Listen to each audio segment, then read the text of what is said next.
یہ اللہ کے نبی نے فرمایا ہوا ہے یہ ماتم. اور فرمایا نوحہ جو کرتا ہے میت پر ہائے فلاں تو شہید ہو گیا, ہائے فلاں تو فوت ہو گیا, ہائے مرے گئے ہیں, ہائے فلاں ہائے فلاں. اللہ کے نبی نے فرمایا یہ میری امت میں سے نہیں ہے. یہ متعدد روایتیں, ایک روایت نہیں ہے.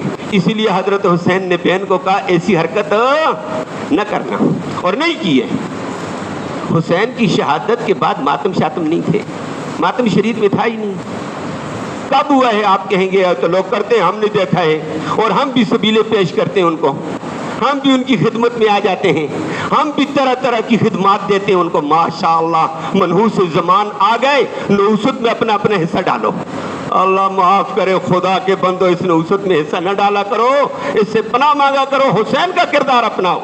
حسین نے ہمیں ان چیزوں سے منع کیا. یہ ماتم کا کام سن 353 میں ہوا, 52 اور 53 میں. کب ہوا ہے؟ حسین شہید ہوا سن 61 میں, 61 ہجری میں, اور ماتم کا نظام چلا بغداد میں سب سے پہلے, اور وہ 353 میں تقریباً 3 صدیاں بعد, کتنا 300 سال بعد چلا ہے. 300 سال سے 2-4 سال کم ہوں گے, 5-7 سال کم ہے. 300 سال کے بعد بغداد میں معز الدولہ دہلوی, اس نے سب سے پہلے یہاں سے جلوس نکالا ہے اور لوگوں کو تلقین کی ہے. اور یہ تھا شیعہ, واقعتاً شیعی تھا وزیر اعظم. اس وقت کی حکومت بھی یرغمال ہو گئی چکی تھی, شیعہ سے متاثر تھی, اور حکومت تھی مطیع اللہ ابو القاسم کی. اور اس کو کہا, اس نے وزیر اعظم ہو کر کہا یہ شیعوں کو ذرا کنٹرول کر لیں گے نا, ان کے ساتھ چپلوسی کریں گے, یہ ہمارے ہاتھ آ جائیں گے. یہ چکر ہوتے ہیں حکمرانوں کے, کبھی کبھی دوسروں کو گھیرے ڈالنے کے لیے. اس نے اس وقت کہہ دیا, عورتوں کو, اپنے ماتحتوں کو کہا عورتوں بال ننگے کر کے بکھیر دو اور گریبان پھاڑ دو, منہ کو کالا بھی کرو. یہ کالا کر کے آئے تھے, پہلی دفعہ ماتم میں منہ کالا کیا.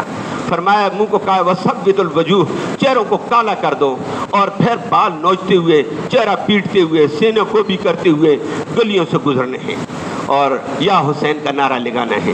سب سے پہلے پاگل باقاعدہ ماتم کی شکل وہاں سے شروع ہوئی ہے. وگرنہ کربلا کے بعد جنہوں نے حسین کے ساتھ بے وفائی کی تھی وہ بھی سامنے آئے. حضرت زینب نے ان کو بددعا دے دی تھی, انہوں نے کہا اے حسین مارا گیا ہائے. اس نے کہا تمہاری یہ ہائے ہائے قیامت تک ہوتی رہے ظالموں, تم نے ہمیں بلا کر غداری کر دی ہے. حسین پھر نبی کا خاندان تھا, نبی خاندان مظلوم ہو کر جب بددعا کرے گا یہ بددعا تباہی کر دیتی ہے. اللہ ہم سب کو اس سے محفوظ فرمائے. ان ماتموں کو دیکھنا, ان کی خدمتیں کرنا, ان کو کھانے دینے, ان کو سبیلیں دینی بالکل ناجائز ہے, دین محمدی کے خلاف ہے. دین محمدی صبر کی تلقین کا کہتا, جیسے حضرت حسین نے کہا وہ کردار اپنانا چاہیے. لیکن ہمیں سنیے پہ افسوس ہوتا ہے کہ وہ ملنگ تڑنگ ابو بکر اور عمر کو گالیاں دیتے نظر آتے ہیں, اور یہ ان کو سبیلے پیش کرتا ہوا نظر آتا ہے, یہ ان کو نذرانے پیش کرتا ہوا نظر آتا ہے. اللہ ہم سب کو ہدایت دے دے اور سچے دین کا سچا پیروکار بنائے.